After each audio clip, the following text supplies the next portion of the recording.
ان کے بارے میں چند چیزیں ذہن میں رکھنا بہت ضروری ہے۔ پہلی بات تو یہی کہ ہر صحابی اللہ کے وسلم کا وہ جنتی ہے، ہر صحابی جنت میں جائے گا، اللہ تعالیٰ سے راضی ہو گیا ہے، اللہ نے اسے جنت کا وعدہ کر لیا ہے۔ دوسری بات یہ یاد رکھنے والی ہے کہ یہ جو مختلف درجات ہیں بعض صحابہ کرام سے پڑھ کر کسی صحابی کا،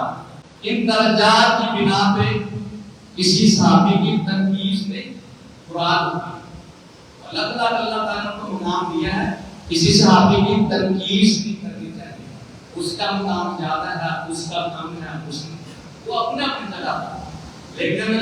ایک صحابی کی ضرورت میں کسی دوسرے صحابی کی تنقید میں نہیں آنی چاہیے، نہ کرنی چاہیے۔ تیسری بات یہ ذہن میں رکھنی چاہیے کہ صحابہ کرام رضی اللہ تعالیٰ عنہم سے اللہ تعالیٰ راضی ہو گیا ہے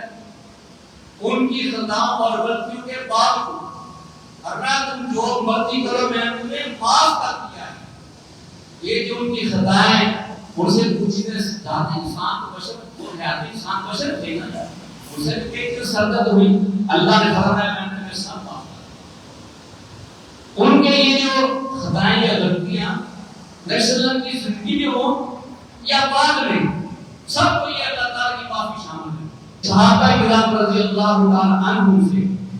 جو خطائیں یا غلطیاں سرزد ہوئی،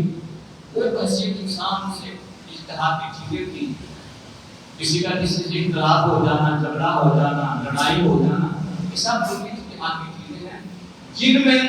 ان کا جو نا وہ سمجھو قصد شامل نہیں ہے، ایک جان بوجھ کے انہوں نے جو نا یہ غلط کام نہیں کیے، بلکہ اللہ تعالیٰ کی مشیت ایسے کی یا ان کی اجتہادی غلطی، تو اجتہادی غلطی تو اللہ تعالیٰ نے ایسے جو نا وہ عام لوگوں کو بھی معاف کر دی۔ اجتہادی غلطی عام آدمی کی معاف ہو جاتی ہے، تو صحابہ کرام بھی عورت بھی جو نا اللہ کو ایسے معاف کر دی۔ اور آخری بات یہ بھی یاد رکھنی چاہیے کہ صحابہ کرام کے کچھ جو واقعات حدیث میں آتے ہیں، کسی کو سزا ملی ہاتھ کاٹنے کی،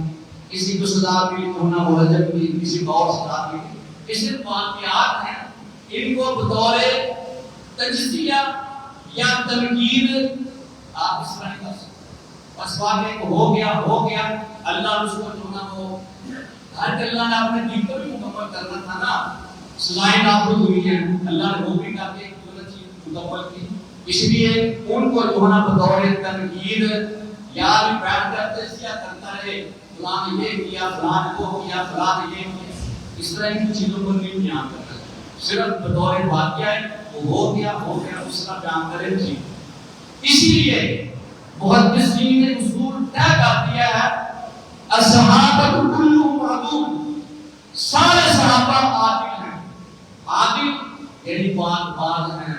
نیک سیرت ہیں، صادق ہیں، سچے ہیں، ان میں کسر کا جھوٹ کا کوئی شائبہ یا امکان نہیں ہوتا، اس لیے ان پر تنقید نہیں کی جا سکتی، ان پر تنقید نہیں کی جا سکتی۔ صحابہ کے بعد ہر شخص پر تنقید بھی کی جا سکتی ہے، اچھا کام مقبول کرو، اچھا کام اس کا آپ بھی کر سکتے ہیں، لیکن صحابہ کرام پر آپ تنقید نہیں کر سکتے۔ اگر کسی صحابی پہ تنقید کرنا شروع کریں گے تو پھر وہ لمحہ سلسلہ چل پڑے گا، پھر کوئی بھی نہیں بچے گا۔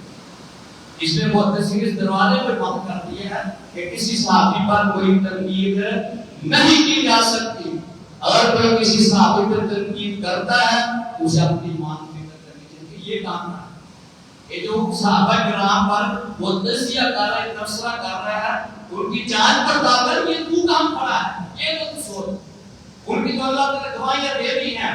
تیرا ایمان کا کیا ہوگا، تیرا ذاتی ایمان ہونا بھی ہے کہ نہیں، تیرا ایمان کا کیا بنے گا۔ اس لیے صحابہ کرام رضی اللہ تعالیٰ عنہ کے بارے میں کوئی آدمی فیصلہ کرنے بیٹھ جائے، یہ بہت بڑی اس کی گمراہی، بہت بڑی اس کی غلطی ہے، اسے بچنا چاہیے۔ اللہ تعالیٰ ہمیں صحابہ کرام سے محبت، عقیدت، پیار اور ان کی طرح کام کرنے کی توفیق بھی عطا فرمائے۔